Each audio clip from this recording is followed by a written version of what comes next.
Hello again, America. My name is Guy Calisi, and you are listening to the Older Bulls podcast. And today I would like to share a few personal thoughts with you on things that mean something to me. I hope they mean something to you as well, whether you know they do or you feel they do after we're finished talking here. Okay, so everything I say, this is a bit of a disclaimer, everything that I say in these podcasts reflect the way that I feel at the time of the podcast. I know that seems like it doesn't need to be said, but um, I'd like to say right now that I do, and we all do, reserve the right to change our minds about the way we feel in the moment, any given moment, which I think is really determined by whether we listen to what others have to say and hear them. No, I mean, really hear them. Mostly, this kind of wisdom is imparted onto me by my two eldest children, who are 18. That's my girl, Cecilia, and 22, my oldest boy, Dante.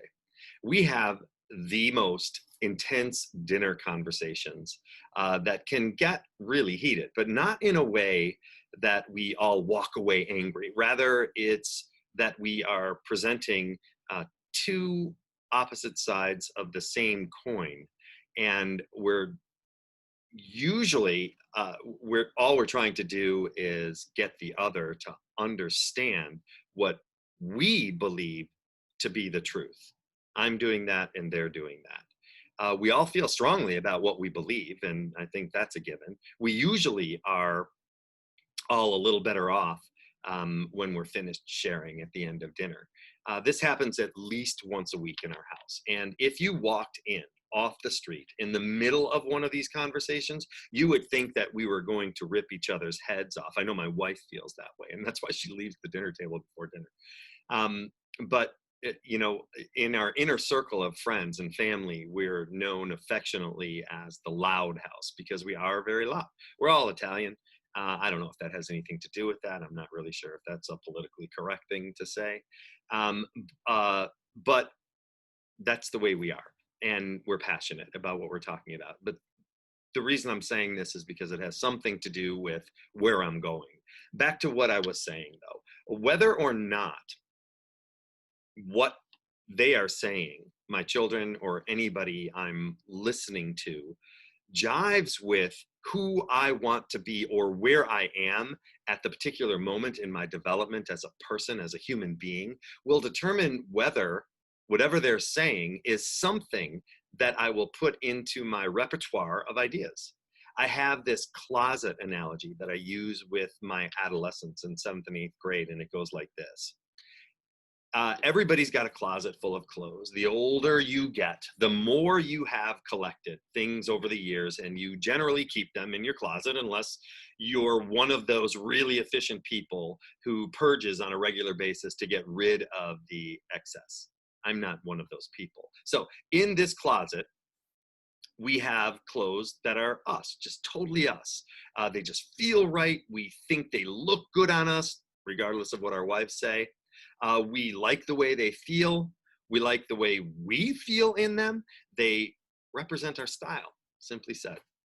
Then we have some other things in there that we're not really sure about wearing them. And wearing them might even be a little bit of a fashion risk for us. But we don't want to get rid of them because there's something about them that just says either they're going to come back in style, depending on how long you've had them in your closet, or I might get a little adventurous at some point in my life and wear these things because they're just this far away from being something I really am comfortable in. And then there's the last group of items in your closet, things that just don't fit. We don't like the way they feel. We never like, maybe things your mother-in-law bought you. We don't like the way they look on us, the way they hang. We're not really sure why we hang on to them at all.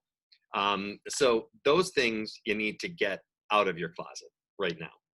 And I look at this analogy in the same way that I look at viewing people's ideas. It's also kind of like, well, there's another analogy, I guess, going to a restaurant that have the all-you-can-eat buffets, in front of you. And I mean, you look at everything, right? And it depends on what kind of a person you are. If you're a food snob, then maybe buffets are not the way to go for you. Um, but you look at everything, and there's so much there. You look at everything, and there's always something that you would just never touch, right? Like Brussels sprouts, man. For me, I'm never going to eat a Brussels, and I used to eat them all the time because I had to. But I'm never touching a Brussels sprout. And then there's those things that you would like to try, and it's a great opportunity to try things, right? Because you can just take a little bit of it, and there are other things that you'll go back for seconds and thirds on because they're just your staples, and they're things that you have loved all of your life and you always will. What I'm saying is, this is the way that we should look at listening to other people's ideas. We should have an open mind. And I mean, some things just don't feel right, but it doesn't mean that you have to get rid of them.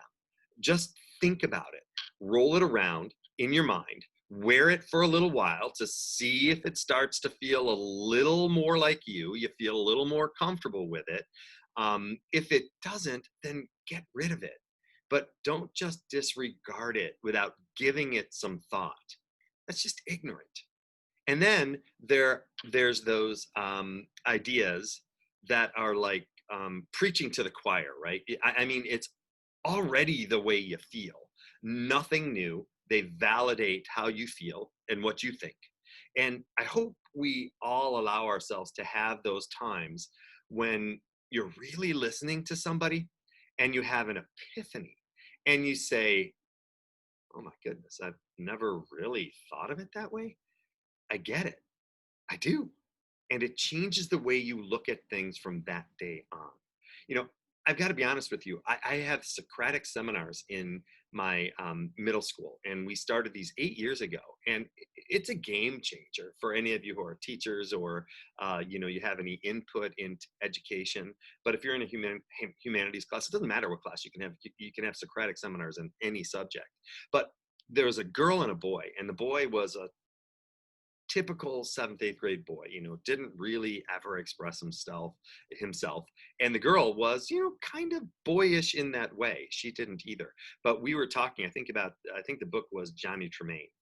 And adolescence in, when America was forming, when the British were here and we were fighting for independence. So anyway, the boy said something.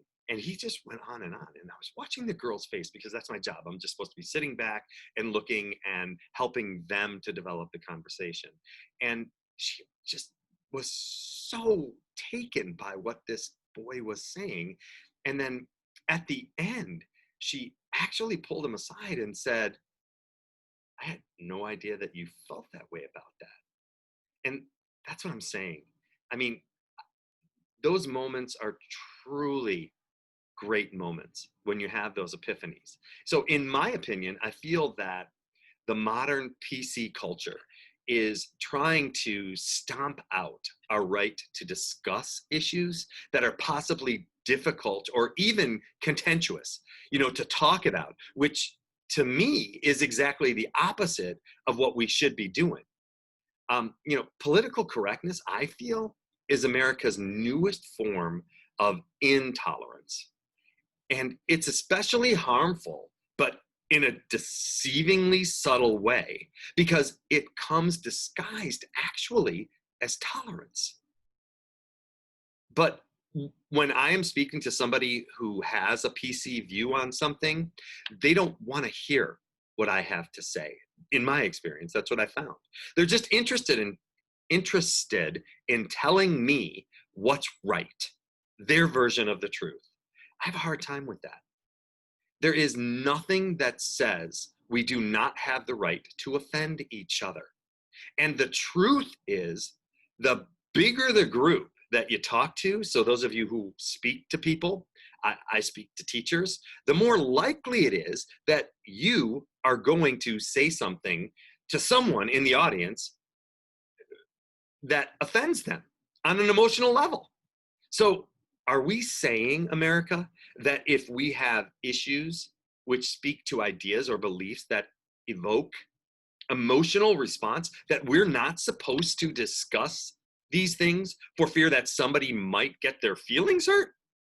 That's the same reason we don't play dodgeball. That's silly. It's ridiculous. I'm not sure. I am definitely sure I do not agree with that. I mean, there's an expression that I try to live my life by. I will try hard not to offend, but I will try harder not to be offended. I believe and practice the idea of radical candor over the idea of political correctness. And my definition of radical candor is honesty that is needed in order to develop into an honest and true person. That's all I want for myself. People who are masters of deflection, the PC culture, will never be able to own the things that they need to in order to grow emotionally and to touch other people's lives. It's about discussion of ideas, not about force feeding them down each other's throats. I want to say this. I think the world will be or would be a much better place when we men decide that we are going to love and accept and work hard to improve ourselves rather than worrying about how we fit in. I don't see us as having to fit in. I see it as our job to make a space for ourselves, invent and or create our own space, and don't let standard conventions define that space for you. Dig deep and envision the space that you want to occupy and create it.